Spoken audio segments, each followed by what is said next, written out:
Bismillahirrahmanirrahim. Assalamualaikum warahmatullahi wabarakatuh. Saya Dr. Darmaningsih Dwi Putri sebagai Kepala UPTD Puskesmas Cilodong, Kota Depok. Kami ingin sedikit berbagi pengalaman tentang pelaksanaan vaksinasi COVID-19 di UPTD Puskesmas Cilodong yang telah berjalan sejak tanggal 16 Januari 2021. Jumlah tenaga kesehatan yang ada di Puskesmas Cilodong 61 orang, yang sudah tervaksin sampai hari ini ada 46 orang, dan yang sudah di screening sekitar 53 orang. Ada 2 orang yang ditunda pelaksanaan vaksinnya karena memang ada penyakit penyerta hipertensi dan juga asma. Ada beberapa orang yang memang sudah di screening tidak dilakukan vaksin karena memang kontraindikasi, ada yang hamil, ada yang menyusui, jadi termasuk kriteria eksklusi dari vaksin COVID-19. Demikian sekedar penjelasan data vaksinasi yang telah kami lakukan di UPTD Puskesmas Cilodong. Saya pribadi sudah melakukan vaksinasi di tanggal 16 Januari 2021. Pengalaman saya sih, efek samping yang saya rasakan itu tidak berarti ya, karena hanya merasakan sedikit pegal saja di lengan kiri yang disuntik. Itu saya rasakan pegel ringan sekitar 3 jam setelah pelaksanaan vaksinasi.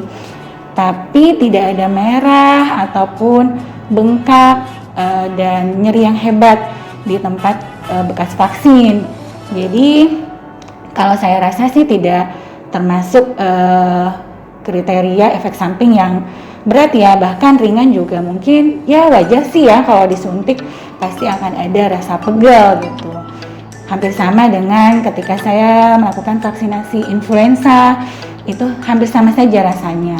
Dan badan pun tidak ada merasa meriang atau bahkan diare atau komplikasi lainnya yang saya rasakan. Jadi ya memang biasa saja badan saya seperti itu. Kemudian sedikit menjelaskan tentang efikasi dari vaksin Sinovac yang disuntikan ke para nakes yang ada di garda terdepan. Efikasi vaksin Sinovac seperti teman-teman semua tahu bahwa 65,3% ya di Indonesia berdasarkan hasil riset. Nah, tapi ternyata di berbagai negara itu ada perbedaan ya. Seperti di Turki itu malah 90%, tapi di Brazil infonya memang lebih rendah dari di Indonesia. Nah, masalah efikasi ini adalah sebenarnya maksudnya bagaimana tingkat kemanjuran atau kemampuan dari vaksin memberikan kekebalan atau manfaat kepada orang-orang yang divaksin gitu.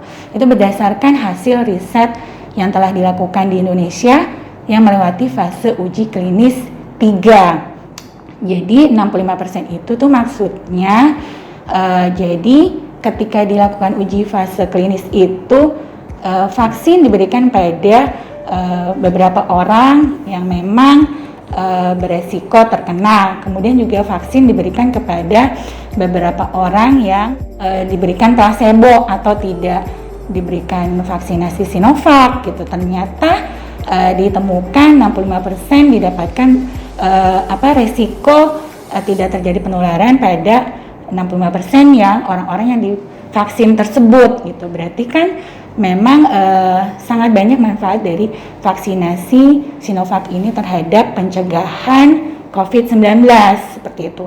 Tapi di satu sisi bukan berarti ketika kita sudah divaksin kita aman 100% terhadap COVID-19, tidak. Kita tetap harus menerapkan 3M karena bagaimanapun itu usaha kita, upaya kita untuk tidak terjadi penyakit ataupun terdampak COVID-19. Jadi mengurangi efek dari COVID-19 ketika kita suatu waktu nanti misalnya terkena, tapi mudah-mudahan kita sudah punya kekebalan seperti itu. Jadi penerapan 3M tetap harus kita lakukan sampai kapanpun. Mungkin ini menjadi kebiasaan baru buat kita, jadi kita tetap melakukan AKB dengan 3M ini, dan mudah-mudahan juga 3M ini juga bermanfaat untuk mencegah penularan penyakit lainnya selain COVID-19 seperti itu. Nah, pesan saya sih buat masyarakat pada umumnya, kami sebagai tenaga kesehatan sudah dilakukan vaksinasi lebih dulu. Jadi nggak usah banyak terlalu percaya dengan berita-berita atau hoax yang beredar seperti itu. Karena program vaksinasi ini sebenarnya yang kita harapkan itu adalah kekebalan yang bersifatnya komunal. Jadi bukan hanya individu. Jadi ketika makin banyak orang yang divaksin, maka efektivitas dari program vaksinasi itu akan semakin baik gitu. Jadi untuk sekarang nih tenaga kesehatan juga dulu nih yang divaksin.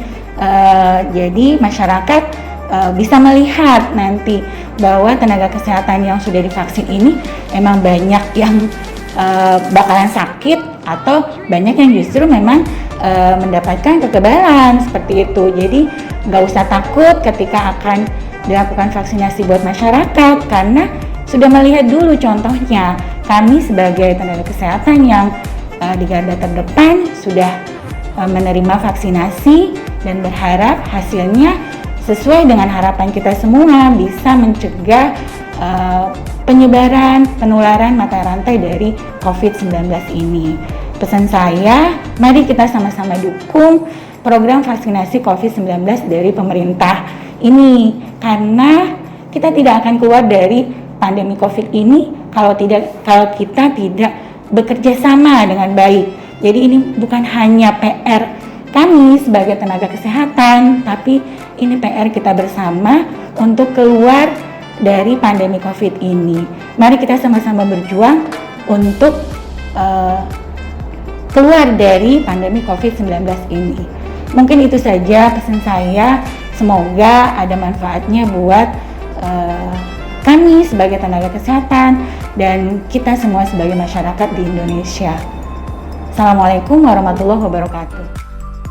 Mari kita saksikan beberapa pendapat dari tenaga kesehatan di UPTD Puskesmas Cilodong yang sudah melakukan vaksinasi COVID-19. Salam kenal, saya dengan Denny. Saya merupakan PJ penanggung jawab program imunisasi UPTD Puskesmas Cilodong. Nama saya Laksana Saputra, saya dari bagian administrasi pendaftar. Saya Dr. Ona Verstia, dokter umum di UPTD Puskesmas Cilodong. Saya Bidan Septi Nursanti di KIA Puskesmas Cilodong. Lupi Febriananda dari laboratorium. Saya Farah Fadila dari Surveillance Puskesmas Cilodong. Assalamualaikum warahmatullahi wabarakatuh. Nama saya Wawan Pratama Setiawan, biasanya dipanggil Wawan. Saya bagian di Puskesmas Cilodong ini, asisten apoteker. Saya Siska Iniah Listiani dari pendaftaran di UPTD Puskesmas Cilodong. Nama saya Nian Sulaiman, saya dari bagian kebersihan di Puskesmas Cilodong. Nama saya Putri Damayanti dari bagian pendaftaran Puskesmas Cilodong. Hai, nama aku Dwi Cahyaningsih, aku bidan di Puskesmas Cilodong. Assalamualaikum warahmatullahi wabarakatuh. Perkenalkan, saya Nur Hadiatus Solihah, bertugas di Puskesmas Cilodong sebagai seorang perawat. Baik, vaksinasi adalah suatu upaya pencegahan begitu untuk memicu atau memicu antibodi dalam tubuh kita untuk bisa dapat menangkal, mengenali virus yang masuk di dalam tubuh kita. Vaksin ini untuk vaksin COVID, dia adalah vaksin inaktif ya, virus yang sudah tidak aktif begitu. Dia akan dicampur dengan senyawa berbasis aluminium yang disebut dengan adjuvan oleh pabrikannya ya, dari Sinovac begitu. Nah, virus ini sudah mati, jadi sangat aman, tidak menyebabkan COVID-19 walaupun sudah disuntikan ke dalam tubuh. Karena ketika imunitas dan antigen sudah terpicu, sudah muncul di badan kita, maka secara alami, secara aktif, kita mempunyai antibodi. Untuk vaksin Sinovac sendiri, dia udah melalui uji klinis tahap ketiga, di mana efikasinya udah mencapai 65%. Baik, terima kasih. Dari standar WHO yang sudah mendapatkan izin dari EUI ini, terdapat efikasinya sudah 65,9 dan ini juga sudah melalui beberapa tahapan klinis, sudah dinyatakan aman. Di sini juga vaksin Sinovac sendiri sudah mendapat izin dari BPOM dan juga udah mendapat izin dari MUI juga.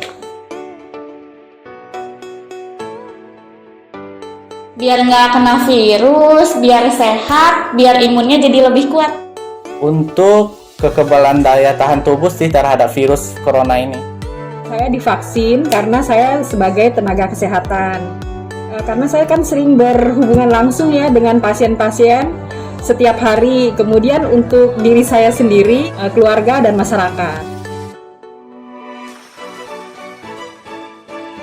2 kali. Jarak dari vaksin pertama dan vaksin kedua itu 14 hari. Pemberian vaksin itu 2 kali. Jarak yang pertama dan yang kedua 14 hari kemudian disuntik lagi yang kedua. Nggak ada. Nggak ada sih, cuman kayaknya agak lebih lapar aja gitu, cepet lapar.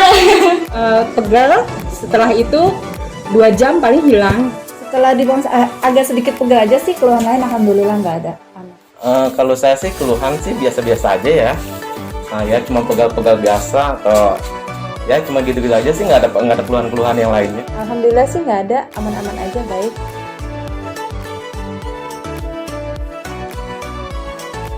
Enggak sakit. Enggak sih, nggak ada sakit. Rasanya sama aja kayak vaksin-vaksin biasa atau pengambilan darah biasa ya. Vaksin Sinovac itu untuk usia 18 sampai 59 tahun. Terus kalau untuk perempuan, yang penting tidak lagi hamil dan menyusui, sama tidak ada penyakit bawaan seperti darah tinggi, terus DM, HIV dan lain-lain. Terdaftar itu ada petugas kesehatan, ada petugas publik, masyarakat yang rentan, dan juga masyarakat umum lainnya yang nanti akan mendapatkan vaksinasi. Ya, kita tidak dimemungut biaya.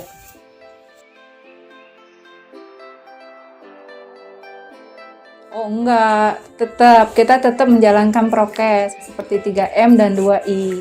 3M itu ya itu memakai masker, menjaga jarak, sama mencuci tangan, dan 2I imun dan iman. Jangan lupa berdoa. Tetap pakai masker dong dan wajib menerapkan 3M. Karena dengan menerapkan 3M, kita dapat mengurangi resiko tersebarnya virus corona.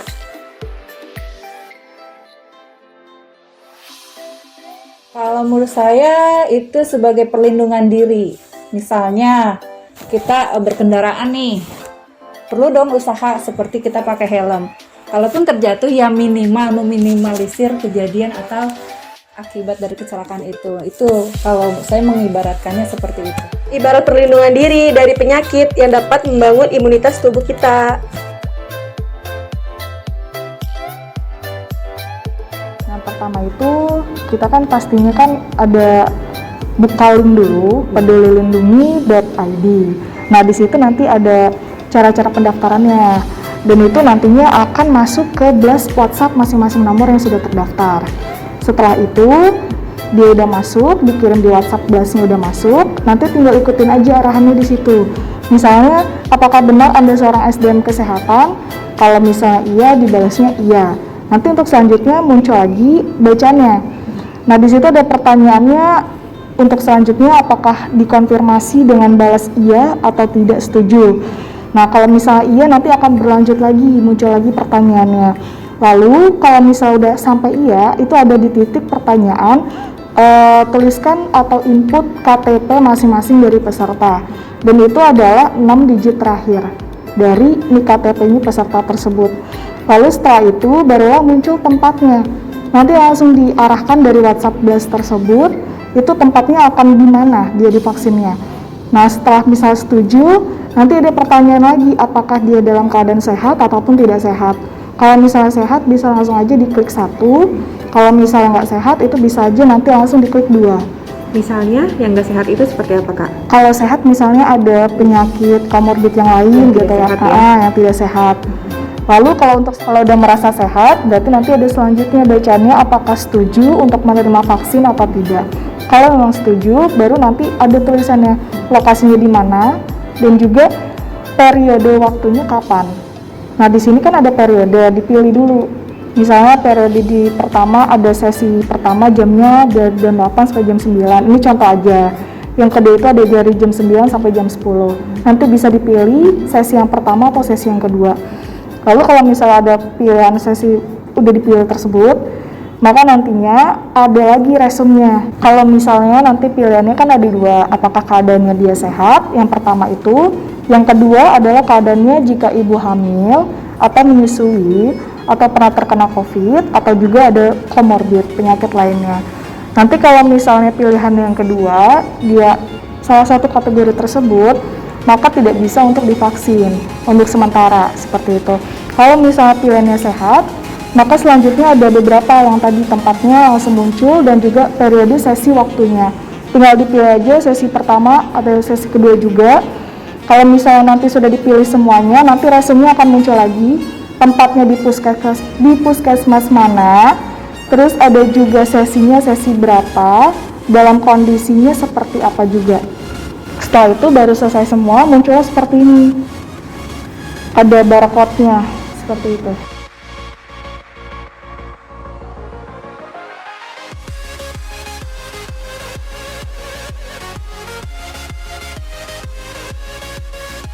Saya nakes UPTD Puskesmas Cilodong sudah divaksinasi, semakin berani dan percaya diri untuk mencegah virus corona. Saya nakes, kami menghimbau agar semua masyarakat mau dan mampu secara sukarela untuk divaksin demi melawan COVID-19 pergi dari negeri. Untuk semuanya jangan takut untuk divaksin, karena vaksin ini untuk menjaga kesehatan kita juga.